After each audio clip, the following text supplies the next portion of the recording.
الحمد لولیہ والصلاۃ علی نبیہ وعلی آلہ واصحابہ المتعاذبین بآدابہ اما بعد فاعوذ باللہ من الشیطان الرجیم بسم اللہ الرحمن الرحیم اللہم صلی علی محمد وآلہ وعطرتہ بعدد کل معلوم لک فاغفر لناشدہا واغفر لقارئہا سألتک الخیر یا ذا الجود والکرم۔ معزز سامعین کرام، ناظرین ذی وقار، السلام علیکم ورحمۃ اللہ وبرکاتہ۔ آج ہمارا معاشی معاملات سیرت رسول صلی اللہ علیہ وآلہ وسلم کی روشنی میں یہ ہمارا تھرڈ پارٹ جو ہے وہ آج ہمارا آپ کے سامنے پیش ہو رہا ہے۔ سامعین ذی وقار، یہ عرض کیا تھا ہم نے، اس سے قبل یہ عرض کیا تھا کہ ہماری معاشیت جو ہے وہ کس طرح بہتر ہو سکتی ہے، ہم کس طرح اپنی اکانومی کو ڈیولپ کر سکتے ہیں۔ تو اس کے لیے ہم نے یہ عرض کیا تھا کہ شریعت کی روشنی میں، رسول کریم صلی اللہ علیہ وسلم کے فرمان اور قرآن کی روشنی میں اس کا ایک ہی نچوڑ ہے، وہ یہ ہے کہ ہم سودی نظام کو ختم کریں، سود ختم ہو جائے اور تجارت کو فروغ دیا جائے۔ اس کے ساتھ ساتھ جو تیسری چیز ہے وہ یہ ہے کہ ہماری معیشت اس وقت بہتر ہوگی کہ جب ہم تجارت کو فروغ دیں گے، سود کو ختم کریں گے، اور اس کے ساتھ ساتھ زراعت کے جو مواقع ہیں وہ زیادہ سے زیادہ کسانوں کو اور زراعت کرنے والوں کو فراہم کیے جائے۔ یہ حکومت وقت کی ذمہ داری ہے، اور یاد رہے کہ زراعت جو ہے یہ کرنا فرض کفایہ ہے۔ مفسرین کرام نے لکھا ہے کہ یہ فرض کفایہ ہے۔ مثل الذین ينفقون اموالهم فی سبیل اللہ کمثل حبۃ الی آخری۔ اس آیت کی روشنی میں جو تجارت ہے، جو زراعت ہے، یہ کرنا فرض کفایہ ہے۔ اور یہاں تک فقہا نے لکھا ہے کہ اگر کوئی قوم، کوئی عوام، اگر قوم یا پبلک جو ہے وہ زراعت کرنا چھوڑ دیں، کوئی بھی زراعت نہ کرے، تو حکومت وقت کو چاہیے کہ وہ ان کے خلاف اعلان جنگ کرے، یعنی جہاد کا ان کو حکم دے کہ ہم تمہارے ساتھ جہاد کریں گے، اور ان کو تنبیہ کرے۔ سامعین ذی وقار، تو آج کی اس کلاس میں، اس سیشن میں ہم جو چیز بیان کرنے جا رہے ہیں وہ یہ کرنے جا رہے ہیں کہ چونکہ معیشت میں جن چیزوں کا تعلق ہے، ان ساری چیزوں کو ہم اپنی گفتگو کے اندر ہم زیر بحث لے کے آئیں گے۔ رسول کریم صلی اللہ علیہ وسلم نے جو دعا فرمائی،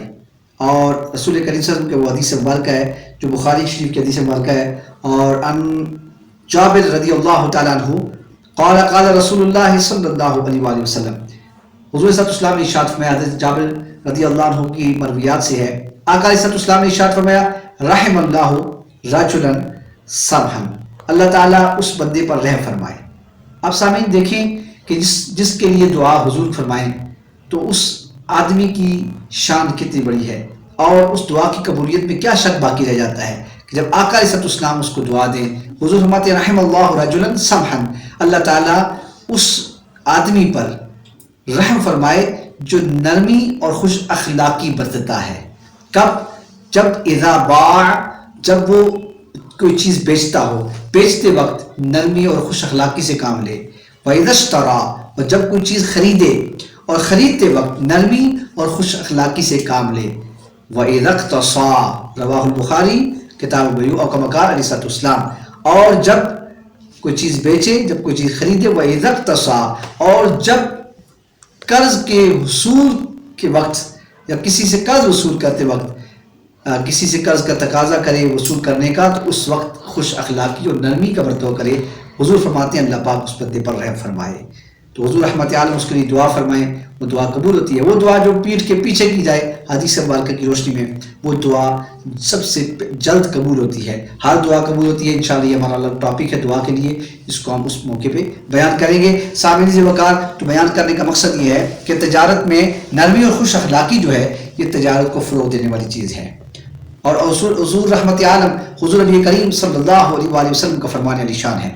اور یہ حدیث مبارکہ جو ہے، یہ بالخصوص جو آج کل کے تجار ہیں، تاجر حضرات ہیں، ان کے لیے آقا صلی اللہ علیہ وسلم کا یہ بہت بڑا معیوردہ ہے۔ وہ جو رسول کریم صلی اللہ علیہ وسلم کی سنت کے مطابق تجارت کرتے ہیں، لین دین کے معاملات طے کرتے ہیں، اور ان کے لیے رسول کریم صلی اللہ علیہ وسلم کا یہ فرمان علی شان ہے۔ آقا علیہ السلام نے ارشاد فرمایا، اور حضرت ابو سعید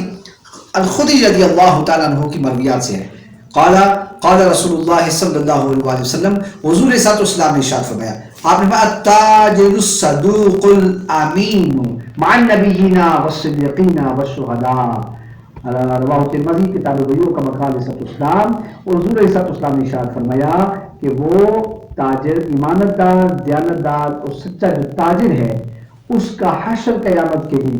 وہ امین، وہ ایمانت دار تاجر، وہ سچا تاجر جو سچائی کی بنیاد پر، جو رسول اللہ کی تعلیمات کی بنیاد پر، جو خوش اخلاقی کی بنیاد پر جو تاجر لین دین کرتا ہے، قیامت کے دن وہ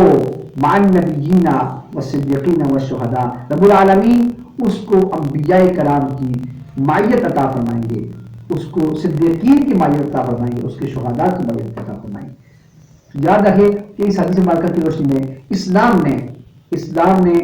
بندہ مومن کو، مسلمانوں کو، انسانوں کو روزی کمانے کے لیے ان کا حق دیا ہے، ان کو ہر آدمی کو اس کا حق یہ دیا ہے اور اس کو یہ حق عطا کیا ہے کہ ہر بندہ جو ہے وہ اپنی استعداد، اپنی قابلیت کے مطابق اپنے لیے رزق تلاش کرے، اپنی قابلیت کے مطابق، اس کی جو قابلیت ہے اس کے مطابق وہ رزق تلاش کرے، اور یہ اس کو حق دیا ہے۔ اور اس کو یہ حق ہرگز نہیں دیا، ہرگز اس کو یہ حق نہیں دیا کہ وہ اپنی حصول رزق کے لیے، رزق کی تلاش کے لیے وہ جھوٹ، دھوکہ بازی اور غلط بیانی سے کام لے اور جھوٹی قسمیں کھا کے اپنے مال کو فروخت کرے، اس کا اس کو حق اسلام نے قطع نہیں دیا۔ تو آج کے اس درس سے یہ بات معلوم ہوئی کہ اللہ رب العالمین کا خوف اگر دل میں ہو، رسول اللہ صلی اللہ علیہ وسلم کی سنت مبارکہ کی اور آپ کی تعلیمات کی قدر اور قیمت اور اتباع اور اطاعت کی وہ قیمت اور وہ قدر انسان کے دل میں ہو اور اس کو رسول اللہ کی سنت مبارکہ کا احساس ہو، تو وہ کسی صورت میں بھی حرام کی طرف نہیں جائے گا۔ لیکن اگر اللہ کا خوف اس کے دل میں نہیں ہے تو اور حرام کے مواقع رزق کمانے کے اس کے پاس موجود ہیں تو وہ ضرور ان مواقع کو استعمال کرے گا اور ان سے رزق کمانے کی کوشش کرے گا۔ مگر اسلام نے کہا، اسلام نے جو ہمیں بتایا، اسلام نے جو ہمارے سامنے رسول اللہ کی زندگی کو ہمارے سامنے رکھا، لقد کان لکم فی رسول اللہ اسوۃ حسنہ کی روشنی میں حضور نے تجارت بھی کر کے دکھائی ہے کہ تجارت کس طرح کرنا ہے۔ حضور رحمت عالم کی وسیلہ سے رب العالمین کی بارگاہ میں دعا کرتے ہیں کہ وہ ہمیں رزق حلال کمانے کی توفیق عطا فرمائے۔ والسلام علیکم ورحمۃ اللہ وبرکاتہ۔